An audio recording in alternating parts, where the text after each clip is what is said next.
Olá para você que nos acompanha no Esporte Executivo aqui na Exame.com. Seguimos a nossa roda de conversas com os principais atores da gestão esportiva nacional. Hoje converso com Rafael Plastina, que foi meu professor no passado, quando eu comecei a estudar qualquer coisa sobre gestão e marketing esportivo. Então, eu vou me permitir fazer assim: professor, olá, tudo bem? Muito obrigado por aceitar participar do nosso programa.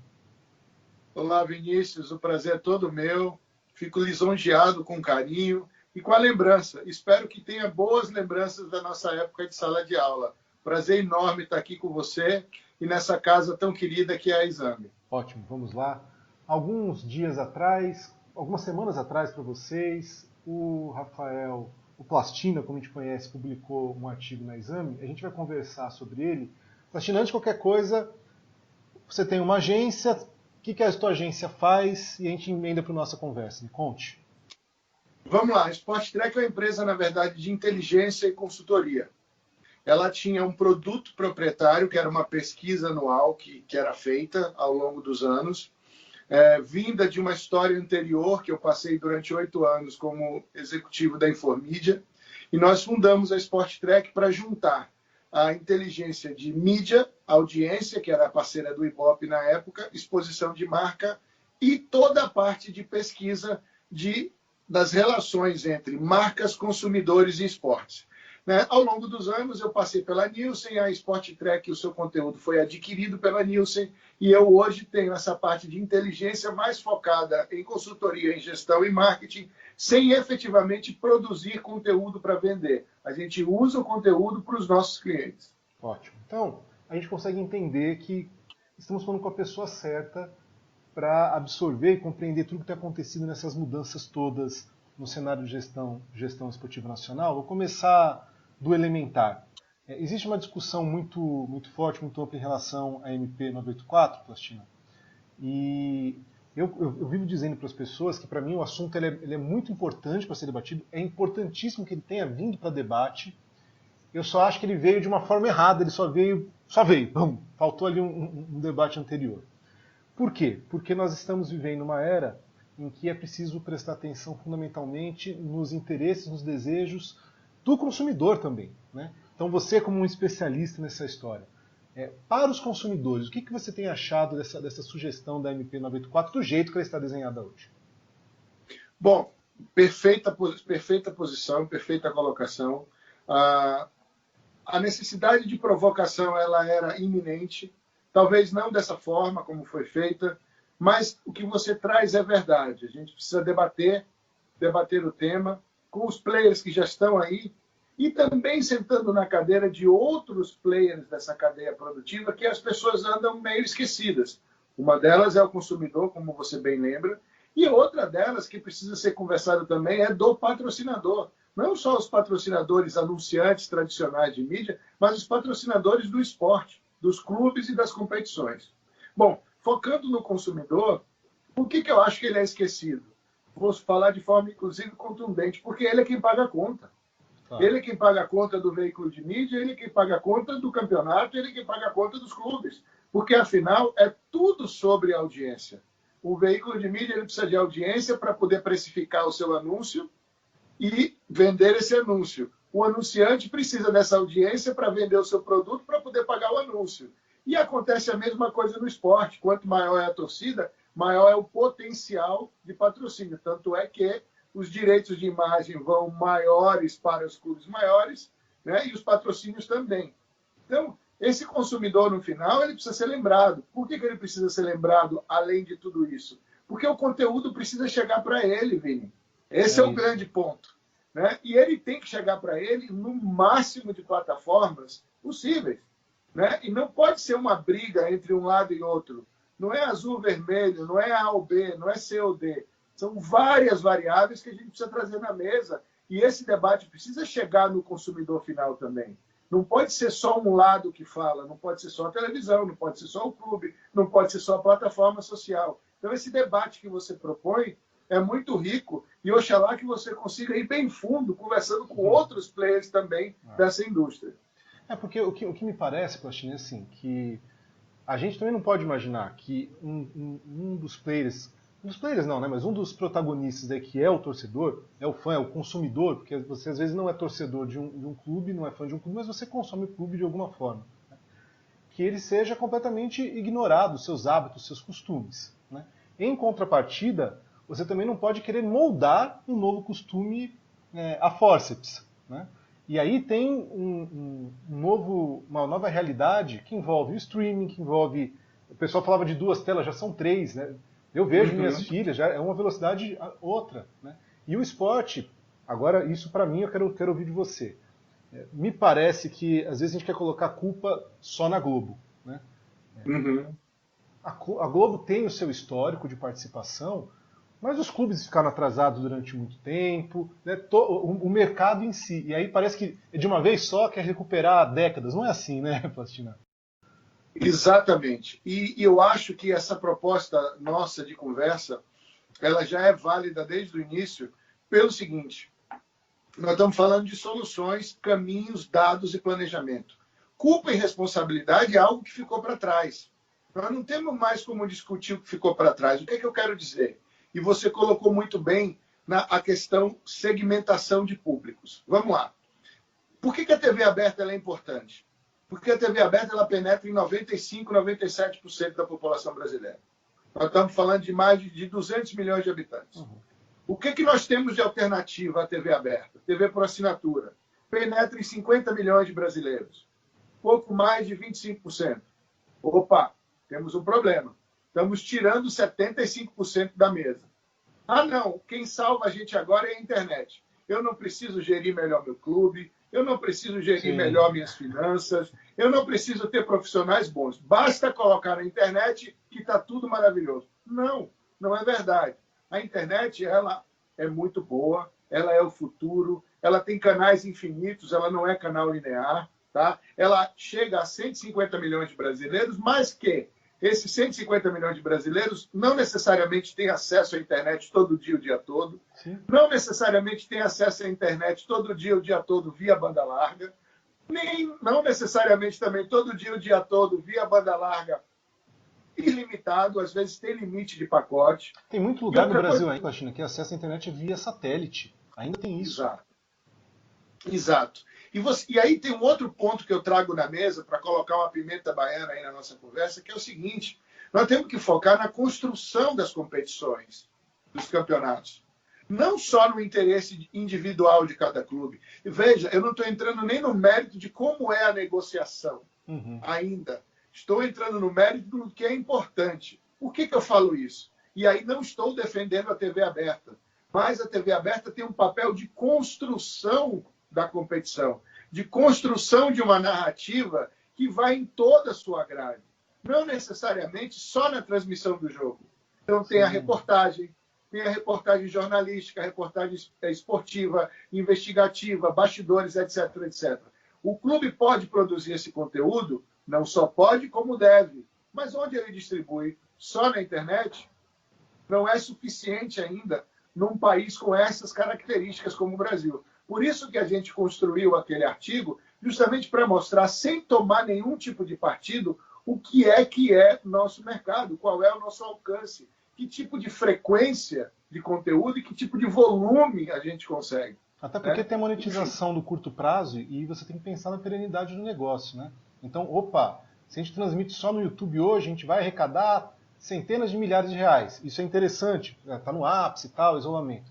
Mas pensando no longo prazo, a quantidade de exposição, qualidade de exposição, a gente não pode descartar uma televisão aberta. E veja, eu não sou um advogado da Globo, não estou falando da Globo, estou falando da televisão aberta de uma forma geral. A gente não pode descartar isso. Né?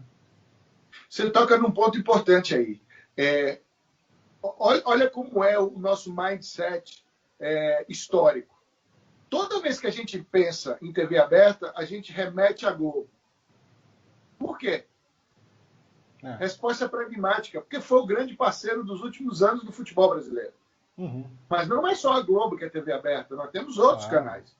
Então, que venham para a mesa esses outros canais, que venham colocar dinheiro na mesa também. Porque, veja, sentando na cadeira do clube, nós não precisamos abrir o leque ter uma plataforma maior de negociação, então vamos trazer para a mesa, vamos ver quem entra nesse processo para construir junto com a gente.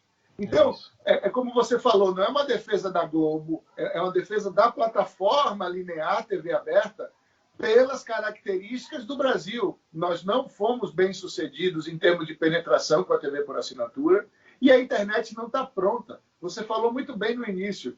A internet é o futuro, mas é um futuro em construção. Sim. E essa construção é agora, é importante esse debate. Mas nós vamos avançando aos poucos. Sim, o que também não significa que a gente vai ficar restrito à televisão aberta, né? Claro que não. É por isso que não dá para polarizar a conversa. Eu entendo quando o presidente de um clube ele usa as redes sociais, ele usa os canais do clube para defender veementemente outro tipo de plataforma, para defender veementemente uma negociação no Congresso por uma lei geral de esportes. Sim, melhor, claro. Que proteja o menor, que ele tenha mais poder de barganha, que ele tenha mais poder de negociação. Mas, Vini, tem alguns elementos na negociação dos direitos de televisão que sequer vieram à tona ainda. São cláusulas negociais de contrato. Os clubes poderiam se juntar novamente sem ter que mudar a legislação, né? Então, alguma coisa aí nessa conversa não vai bem. Ela não está pensando só no futuro do futebol. Ela está pensando em alguns interesses mais particulares dos clubes. E isso eu critico um pouco. Veja, eu entendo, eu acho que os presidentes eles estão no lugar de fala deles, eles têm que usar esse momento para defender uma tese, mas geralmente quando você quer defender uma tese desse tipo, você estica um pouco a corda, depois você senta para negociar, né? E o meu papel aqui é acalmar os ânimos, né? O meu papel no mercado com dados é dizer, olha, amigo, vamos lá, você quer isso, mas não vai chegar em 5 anos, talvez chegue em 8. Vamos acelerar um pouco para chegar em 3,5, 4? Vamos tentar. Mas agora os números não dizem isso. Até porque, se você for considerar todos os stakeholders do negócio de esporte, essa instabilidade mais afugenta que aproxima, né? Se a gente fala assim, olha, é uma era em que nós precisamos de investimento, ainda mais considerando uma pandemia, é uma era que precisa de investimento. Se você causa uma instabilidade jurídica, inclusive, você é mais afugenta que aproxima. Exato. Essa instabilidade, na minha visão, a parte jurídica ela abre-se em 2 momentos aí. A questão da legislação, como ela vai ficar, e a questão da judicialização. São 2 caminhos diferentes. Por quê? O direito de ação é de todo cidadão. Não aquele que tem razão somente. Uhum. Ele pode não ter razão e judicializar. Se ele consegue uma liminar, ele estraga toda a competição. E aí vem todo esse rótulo de insegurança jurídica que você fala, que afugenta sim, tá? Eu não posso falar o nome, obviamente, mas eu tenho 2 clientes, né, 2 empresas que eu aconselho, e elas foram categóricas. Nesse cenário, eu não participo de negociação, porque eu não tenho como explicar para o meu acionista, que nem brasileiro é, né? Aí você já vê toda a problemática da coisa. Então, a palavra afugentar que você usou me parece bem aplicável ao caso. Então, é hora da gente efetivamente sentar, conversar, né? Decidir um caminho, e aí sim, o livre mercado, a negociação entre os clubes, a negociação individual que alguns defendem, né? Há uma tese circulando no mercado que me parece até interessante, a gente tem que ir mais fundo, que é fragmentar mais para unir depois. Muita gente que eu conheço, muito profissional que eu admiro no mercado, não concorda com essa tese. Eu acho interessante, não quer dizer que eu concordo, acho que a gente tem que ir mais fundo. A dúvida que eu tenho, e é uma dúvida mesmo, eu estou a se pensar. A gente tem um atraso em relação à capacidade de gestão do futebol como um todo. Nós temos agora uma leva de excelentes profissionais à frente do futebol, mas a gente não pode ignorar o atraso que existe, fundamentalmente em função das últimas décadas. E aí, quando você fala em fragmentar para depois unir, pressupõe, pelo menos para mim, pressupõe uma capacidade de gestão mais alta, sabe? Essa visão que talvez os gestores tivessem, ou talvez tenham de fato, de falar assim, olha, tudo bem, está fragmentado, mas a gente, nesses aspectos aqui, é melhor a gente estar unido. E, às vezes, me parece que os gestores eles ainda olham exclusivamente para o clube, né, para o curto prazo, a receita que vai entrar ali. E se eles conseguem imaginar que Não é obrigando a fazer uma negociação coletiva, também não acho que seja isso. Mas se eles conseguem entender que juntos eles podem ser mais fortes no médio e longo prazo, eles deixam de querer se matar agora para sobreviver melhor ao longo do tempo, né? Você traz um ponto fático muito relevante. O pensamento de curto prazo, na minha visão do clube, ele é proveniente basicamente de duas origens. A questão paixão, que é o cartola, o dirigente apaixonado, que não necessariamente estudou para ser um gestor nessa área, que ainda é a maioria, e a questão de eleição dos clubes. Muitos clubes no Brasil têm diretorias de 3 anos. Daqui a 3 anos ele sai novamente. Vinícius, não há a menor condição de uma gestão profissional colocar um clube nos eixos em 3 anos, exceto pelo acaso, pelo acidente. O acaso. Tá? E esse acidente ele vem atrelado ao sucesso esportivo, que também, nesse caso, é pelo acaso e pelo acidente. Não há, porque não há tempo hábil, não é nem por competência. Nós temos um endividamento tão grande que não há como mudar isso. Ontem, eu conversei com um grande profissional de finanças do mercado, em uma live, e ele mostrou que os números de faturamento do Brasil, em termos de futebol, eles crescem com uma proporção maior do que o crescimento do país, mas as dívidas vêm crescendo também mais rápido do que o Brasil, é maior do que a receita. Ou seja, os clubes estão se endividando ainda mais. Então, foi com o César Grafietti que você falou ontem. Eu assisti uma parte. Eu assisti, ele também já participou aqui com a gente. Ele é excelente. Exato. Excelente. Então, isso são fatos. Eu posso até, se você quiser, depois eu dou minhas opiniões pessoais e profissionais, mas analisando o fato friamente, essa visão de curto prazo e a visão com foco no próprio clube vai seguir devastando o nosso futebol, lamentavelmente. E aí, quanto maior a sua capacidade de alcance de ataque, maior o estrago que você pode fazer também na modalidade como um todo, no mercado, né? Exatamente, porque aí vem aquela conversa que tem um respaldo, de novo, naquela teoria interessante que eu falei, que é a questão dos mini-blocos, para você ter um pouco mais de força na negociação.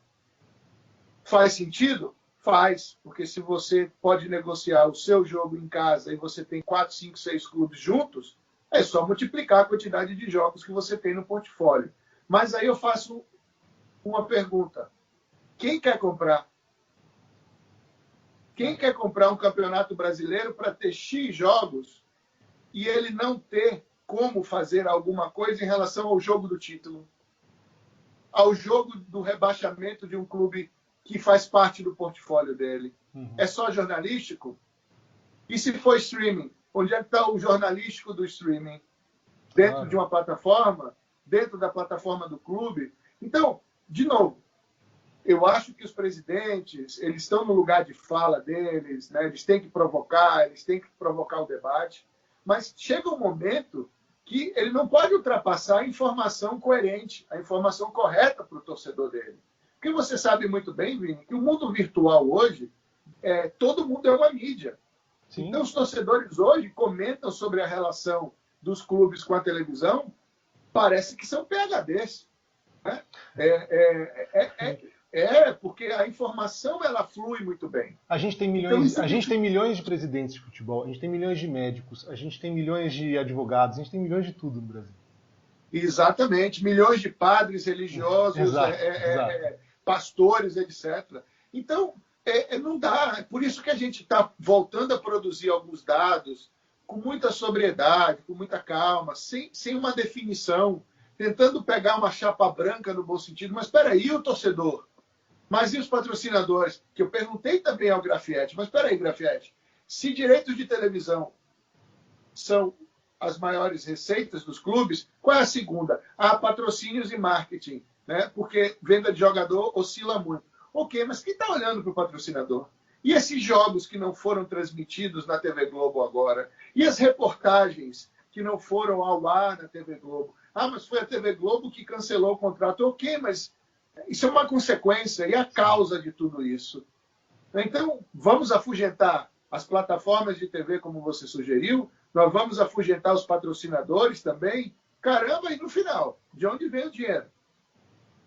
Agora, Pachino, você entende que os patrocinadores... Tem uma coisa que sempre me assombra, quando o Bruno Maia participou aqui, eu perguntei para ele, nas rodas de conversa com amigos eu trago, e com você, que é especialista, eu não vou perder a chance de trazer também. Tá bom. Por que que no Brasil as grandes multinacionais não entendem ser viável a sua participação como patrocinadoras, pensando nos clubes, está sempre muito atrelado à seleção e eventos maiores? Por que que uma Coca-Cola, por exemplo, é patrocinadora de um clube na América Central e no Brasil ela não pensa nisso? O que acontece, o que a gente faz de tão errado ou o que eles fazem de tão certo para que a gente tenha aqui novos entrantes, né? E aí, acho que para os novos entrantes está muito claro que faz sentido o futebol nacional, mas que as multinacionais ou os grandes grupos com poderio financeiro de investimento em marketing não olham para os clubes. O que você pensa sobre isso? Bom, eu tenho que sentar em várias cadeiras para responder essa pergunta. Te vira. E eu acho, exato. E eu acho que essa é uma pergunta extremamente importante para o mercado. A gente tem que desmistificar isso, tá? Vamos lá. Grandes marcas globais não patrocinam o futebol brasileiro e patrocinam os esportes no mundo. Tem várias respostas. A primeira delas, característica do mercado. A gente já falou aqui. Ainda é mais fácil para essas empresas comprarem pacotes de mídia tradicional, porque a gente ainda é franco dependente da TV aberta. Bom, primeira resposta. Segunda resposta, os profissionais que gerem essas grandes multinacionais no Brasil não têm a maturidade de marketing e geração de conteúdo que tem nos Estados Unidos e Europa. Okay. E eles têm autonomia de estratégia local. Segunda resposta. A terceira resposta, os clubes ainda não estão prontos para oferecer contrapartidas, né, e conteúdo exclusivo para essas marcas. Quarta pergunta, o nosso consumidor, aí ele ainda é franco dependente do jogo em si. Aí eu estou trazendo uma outra provocação para a mesa. Nós estamos falando aqui de quê? De vender para a televisão aberta o jogo, o conteúdo inteiro, a exclusividade. O que nós estamos conversando? Por isso que eu falei, lembra lá no início que eu disse, olha, não é uma questão de lei, não é uma questão de A contra B, é uma questão negocial de contrato. O que está escrito no contrato? Eu não posso falar muita coisa aqui, mas o que mais precisa mudar no contrato com a TV aberta são as cláusulas dentro do contrato, que bloqueiam os clubes de todo jeito. Então, de novo, vamos lá, recapitulando, porque essa pergunta é muito importante. Primeiro, o Brasil é franco dependente da TV aberta. Então, para não ter nenhum problema de conflito, é melhor comprar pacotão de mídia que você vai atingir todo mundo. Segundo, os profissionais não têm a maturidade e a experiência com patrocínio e marketing esportivo que tem lá fora. Terceiro, e eu esqueci, lá fora as mídias são tão fragmentadas que o conteúdo lá é muito mais importante do que aqui. Então, para essas grandes marcas que você tem na cabeça atingirem o público de forma relevante no mercado como os Estados Unidos, ele tem que ir para o pilar patrocínio, sim. Né? E voltando para o consumidor, os Estados Unidos e boa parte dos países da Europa têm uma cultura esportiva. Se consome muito mais esporte naqueles países. O Brasil, lamentavelmente, não é uma frase minha, mas eu gostaria que fosse, no Brasil nós somos adoradores de medalha, adoradores de resultado. Sim. Né? Não tem resultado, a gente vira as costas. Então não é uma resposta única, Vini. Né? E eu, para ser bem honesto com você, eu acho que essa minha resposta ela tem que se espalhar, porque causa uma má impressão, parece que a culpa é só do esporte, e não termos marcas globais patrocinando. E eu vejo profissionais muito renomados falando isso, e não pode, a gente tem que descer no detalhe, não é só culpa do esporte. Lembra que eu critiquei, eu falei, olha, o nosso esporte não é capaz de gerar conteúdo customizado para esses patrocinadores. Está agregando pouco valor. Aí você me pergunta, e quem patrocina hoje? Marcas que precisam de visibilidade. Claro, marcas que precisam de visibilidade, por quê? Porque a gente ainda é franco dependente da TV aberta. Então, marcas jovens estão chegando no mercado, elas vão procurar esses clubes, principalmente futebol, Porque o primeiro contato com o consumidor era ser conhecida. Então, mas a não é nem ser a gente moldou o negócio esportivo, me parece que a gente moldou para esse perfil de demanda. Né? Claro. A gente não fragmentou, a gente não treinou, a gente não se exercitou nesse sentido.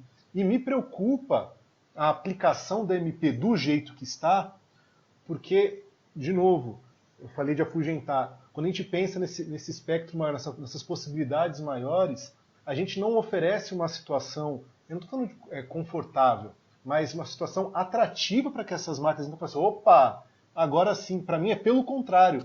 Tá vendo por que não valia a pena? É por isso. Exato. E elas também precisam sair dessa zona de conforto do mercado publicitário brasileiro. Elas precisam vir patrocinar um conteúdo, por exemplo, como o seu, qualificado, né? Profundo. Sim. É de nicho? Mas é qualificado. Porque só se quer comprar volume. E a gente só aprendeu a vender volume. Então, o que você está preocupado aí com essa fragmentação, essa ruptura imediata, é justamente porque nós não estamos preparados para essa fragmentação. O mercado internacional está preparado para essa fragmentação. Vou dar um exemplo aqui, fora do futebol brasileiro. Tá.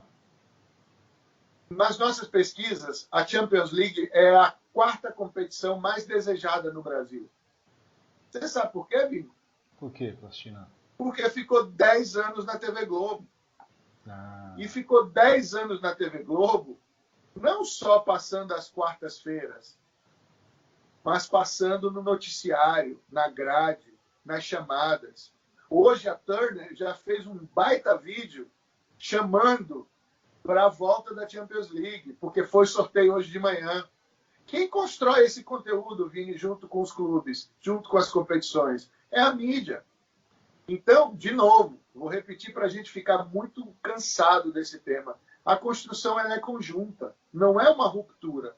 A fragmentação ela vem naturalmente. Então, na medida que os profissionais de marketing das grandes empresas perceberem que as performances não são mais as mesmas, que a grande mídia não traz mais aquele resultado, ele vai procurar alternativas de conteúdo. E aí eu te garanto que o conteúdo esportivo ele é o mais importante nesse processo, porque ele tem características inigualáveis, como imprevisibilidade de resultado, fundamental. Ele tem emoção, fundamental. E ele tem a característica do ao vivo. Você quer consumir aquilo ao vivo, é diferente de qualquer outro conteúdo. Então, nós, lamentavelmente, como você falou, ficamos um pouco para trás nesse amadurecimento de mercado. Nós vamos chegar lá. Se é para a gente dar uma rupturazinha para acelerar, vamos lá, a pandemia está ajudando. Já vamos para o digital com toda a força. Estava meio lento, mas já vamos lá. Né? A lei precisa vir aí, vai romper um pouco mais, ótimo, mas vamos romper com negociação, vamos romper com todos os players na mesa. Por quê?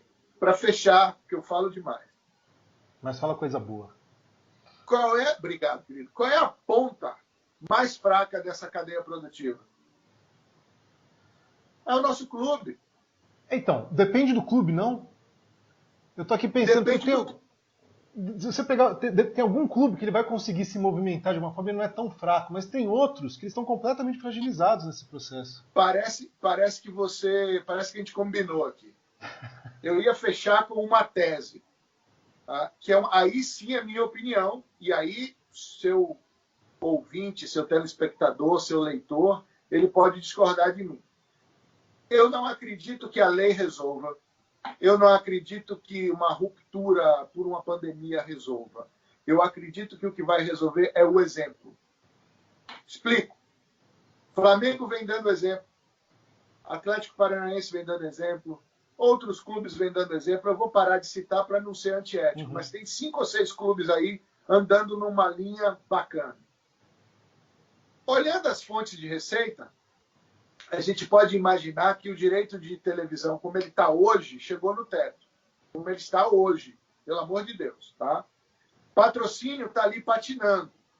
Venda de jogador é uma incógnita. Né? E outras receitas de marketing também não estão indo muito bem. Mas nesses clubes, Qual é a minha tese? Vai chegar um momento que, pelo esforço deles, a receita vai chegar perto de um teto, as principais receitas. E ele vai ter que olhar para o lado e dizer: ih, caramba, eu não posso ficar nesse patamar aqui sozinho. Eu tenho que puxar os meus amigos comigo. Quem são meus amigos? O meu rival, que eu quero ganhar no campo. Mas por que você quer ganhar no campo? Porque você está competindo por alguma coisa. Por isso que eu digo, o clube jamais é mais importante que a competição. Até porque se acabar a competição, o valor do clube diminui, né, drasticamente. Não existe, acabou a competição. E a competição nos dois sentidos, tá, Vini? O campeonato e a competitividade do campeonato. Sim, sim. A gente colocou um dado ontem fundamental na mesa. Das últimas 30 edições do Campeonato Brasileiro de Futebol, só 5 foram para fora do eixo Rio-São Paulo. Desculpa, se isso não é desequilíbrio, eu não sei o que é. Tá? É porque, Plastina, sabe o que acontece? A gente sempre aponta do outro e esquece o que está acontecendo com a gente aqui.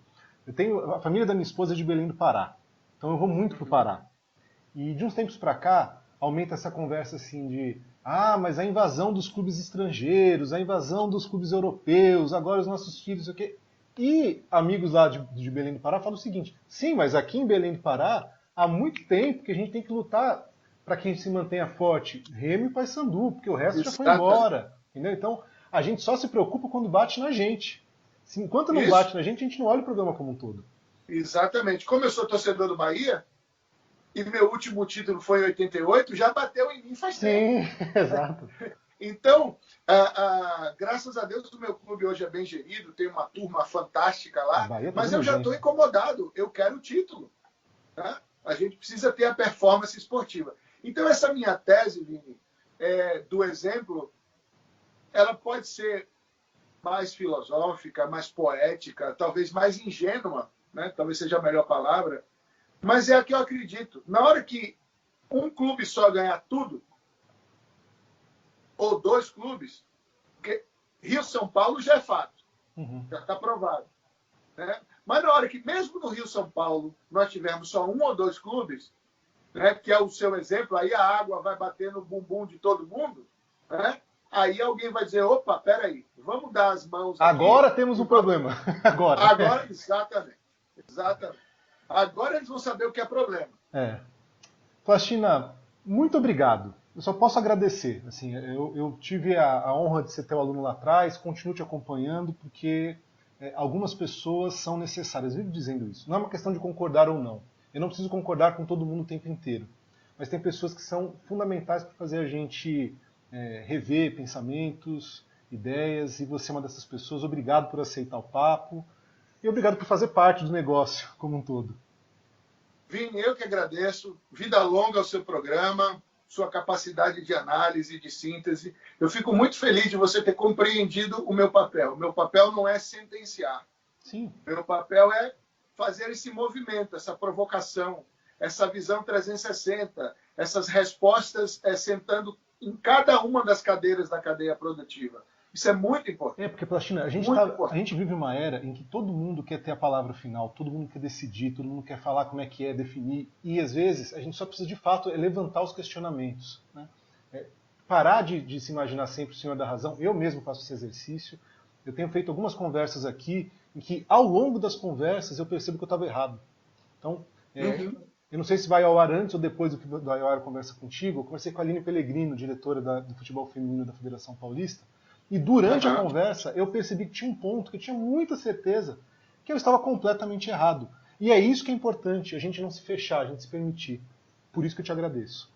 Eu te agradeço imensamente pela oportunidade, sempre à disposição, e fico muito feliz quando alguém concorda comigo, mas também fico igualmente feliz quando alguém fica com raiva, porque o meu objetivo é tirar da zona de conforto. É isso. O resto é consequência. É o nosso. Obrigado, Plastina. Obrigado a você que nos acompanha até agora. Foi um prazer, um abraço e até a próxima.